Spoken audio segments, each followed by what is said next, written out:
मैं अध्यक्ष हूँ दिल्ली प्रदेश कांग्रेस कमेटी ओबीसी विभाग का। आज देखिए जिस तरीके से तानाशाही तरीके से नरेंद्र मोदी जी आसाम के मुख्यमंत्री हेमंत विश्वकर्मा की पत्नी के द्वारा झूठे आरोप पर एफआईआर दर्ज करने का काम हमारे प्रवक्ता पवन खेड़ा जी के खिलाफ घर पर पुलिस भेज करने का काम किया है। आज बड़े शर्म की बात है, ये सरकार कितनी डरी हुई है, सच्चाई छिपाना चाहती है। आज कांग्रेस के कार्यकर्ता दिल्ली प्रदेश के अध्यक्ष देवेंद्र यादव जी के आदेशानुसार उनके नेतृत्व में हम सड़कों पर आ गए हैं और हम सच्चाई को इस देश की जनता के सामने रखना चाहते हैं। ये एफसीन फाइल्स में किस तरह उनके नामों को दबाया जाए, यूएस डील को किस तरीके दबाने का काम कर रही है सरकार और असली मुद्दों से भटका करके और आज माहौल बनाने का काम करें।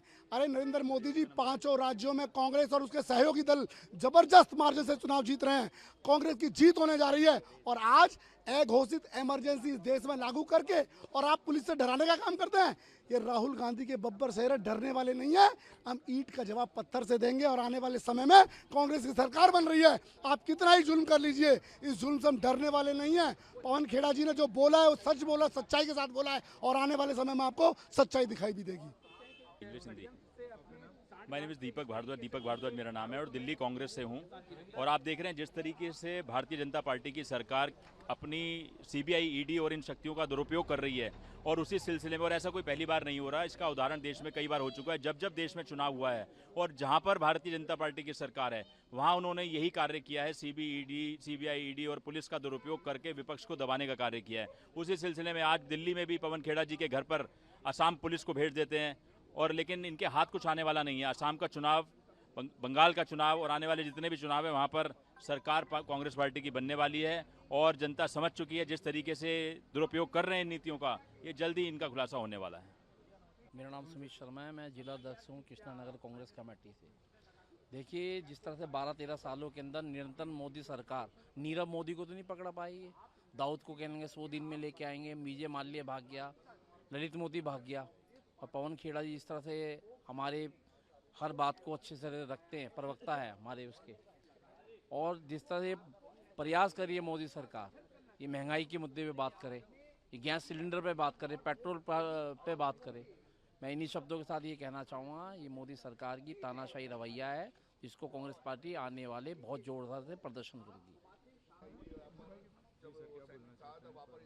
देखिए ये बड़े अफसोसनाक बात है कि जो सत्ताधारी पार्टी के लोग हैं वो कोई भी अपने अपोजिशन की कोई भी बात सुनने को तैयार नहीं है। अपोजिशन में बैठे हुए लोगों की ये जिम्मेदारी बनती है कि सत्ता में जो लोग बैठे हुए हैं उनकी अगर कमियां हैं, उनका भ्रष्टाचार के मामले हैं, उनकी कोई अनलीगल एक्टिविटीज़ है, उनको उजागर करना हमारा कर्तव्य है, हमारा धर्म है।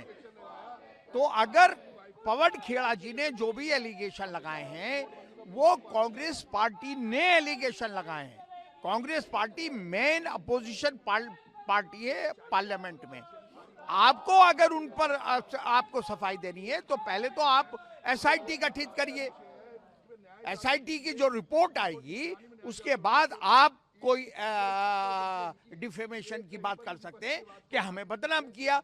अभी कल एफआईआर हुई है, अभी 24 घंटे तो एलिगेशन आप पे जो लगा उसको नहीं हुए, अभी 12 घंटे एफआईआर लॉन्च हुए हो गए हैं। आप सीधे आसाम से और पवन खेड़ा के घर पर अरेस्ट नहीं करने का? क्या पवन खेड़ा कोई हार्डकोर क्रिमिनल है क्या?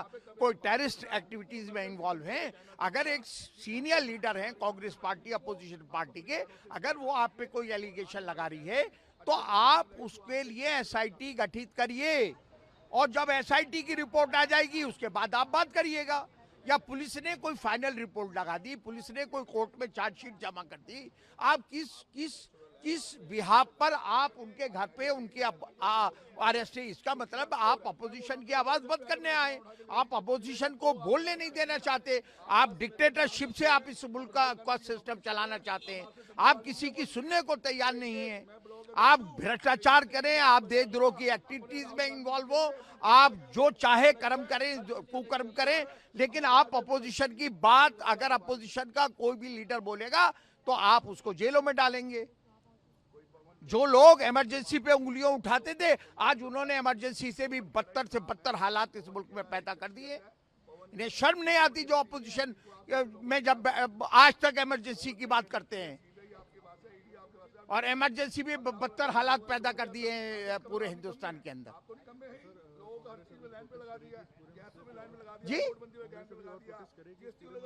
बिल्कुल कांग्रेस पार्टी का करेगी, कांग्रेस पार्टी का ये स्टैंड है। और कांग्रेस कोई पवन खेड़ा का इंडिविजुअल ये एलिगेशन नहीं है, ये कांग्रेस पार्टी का स्टैंड है। कांग्रेस पार्टी ने बाकायदा बड़ी जिम्मेदारी के साथ उनके स्पोक्समैन ने ये बातें कही हैं। आप उसके लिए एसआईटी गठित करिए ना, आप कोई ऐसी एजेंसी, आप कोई सुप्रीम कोर्ट के जजेस की कमेटी बनाइए ना, वो इसका इन्वेस्टिगेशन करेगा। जब रिपोर्ट आए उसके बाद आप जो भी एक्शन लें उसके लिए हम तैयार बैठे हुए हैं।